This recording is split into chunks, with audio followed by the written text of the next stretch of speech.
if there was sort of a Hiroshima and Nagasaki moment to the world of cyber, one that fortunately was a lot more subtle and did not fortunately result in the kind of death and destruction that we saw, it's Operation Olympic Games, which was the U.S., a code name for the U.S. operation against Iran's nuclear enrichment plant. This was a fascinating story to work on and a fascinating story to break when we first got going on it. We had reason to believe that this was underway. My first book I wrote was called The Inheritance. It was a book about what President Bush was leaving Obama. It came out just weeks before the Obama inauguration. And it opened with the Israeli effort to try to get President Bush to give them bunker-busting bombs to attack Iran's nuclear enrichment plants. Bush turned them down, but did bring them into a covert program to go attack Iran's computer systems and try to get at their nuclear program.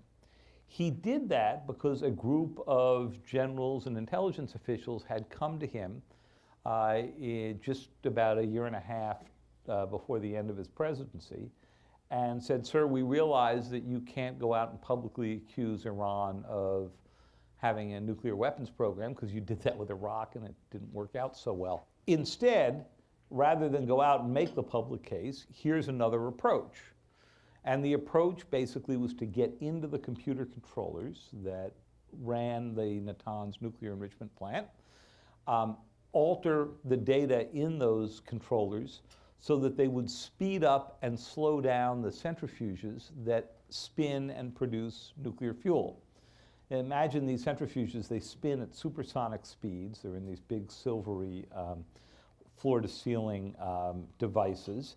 And if you slow them down or speed them up too rapidly, it's like a top that is suddenly spinning out of control. If any of you have seen the documentary from my last book, Confront and Conceal, it's a documentary called 0 Days. You can find on the web at various places. It's got a pretty good imagery of how this sort of all played out. And we hired a lot of artists to sort of recreate how this took place. But basically, once they go out of control, they explode. And the brilliance of this as a weapon was that the Iranians spent 2 years trying to figure out what was going wrong. Did they have bad parts? Did they have bad engineers? Were their OSHA regulations just not up to snuff? What was going on that was creating these unexplained explosions in the underground facility?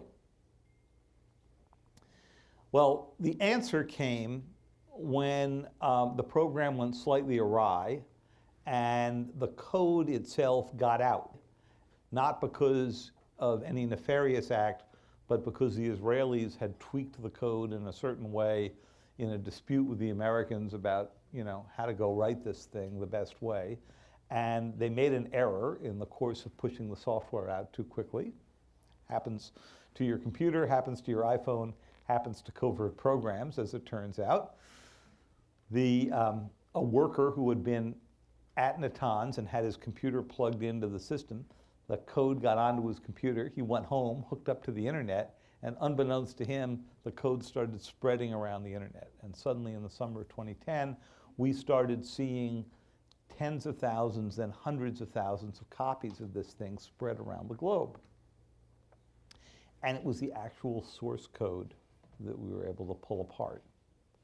And when we looked at that source code, what did you discover? That it only went into effect when it came into contact with systems that had 164 machines attached to them. That mystified a lot of people in the computer world, but if you'd covered the Iranian nuclear program for a long time, as my colleague Bill Broad and I had, you knew that the Iranians organized their centrifuges in groups of 164. So it was pretty clear, pretty fast, what this was intended to go do. And the more we dug into it, the more we understood it. Then the question came, how did this program come to be? And we went back, discovered the Situation Room meetings in which President Bush had authorized it. He had actually sent the generals and intelligence agents off to Tennessee, where they borrowed a bunch of centrifuges that had been turned over to us by Muammar Gaddafi when he gave up his very nascent nuclear program. They checked out the centrifuges and told the people in Tennessee not to expect them back. They built a model of the Natanz facility in a hillside in Tennessee. They attacked it with the software. They discovered it worked. The centrifuges exploded. They packed up the remnants of them, put them on an airplane, flew them to Washington, drove them into the Northwest Gate, and dumped them out on the conference table in the Situation Room and invited President Bush to come down and take a look. He looked at this and authorized the program to get going. President Obama inherited it. And President Obama said, as he was beginning to approve these attacks, he had never really thought about offensive cyber before he became president, he said to his staff, you know, if we do this, it's fine, but just be aware that every other country in the world that is attacking us already or wants to attack us is going to use the fact that the United States is using this weapon to justify their own attacks. And of course, that's exactly what's happened. Since Olympic Games happened, since the Iranians figured out from that code what went on, Iran attacked Saudi Aramco, wiped out 30,000 computers, just to make a point to the Saudis.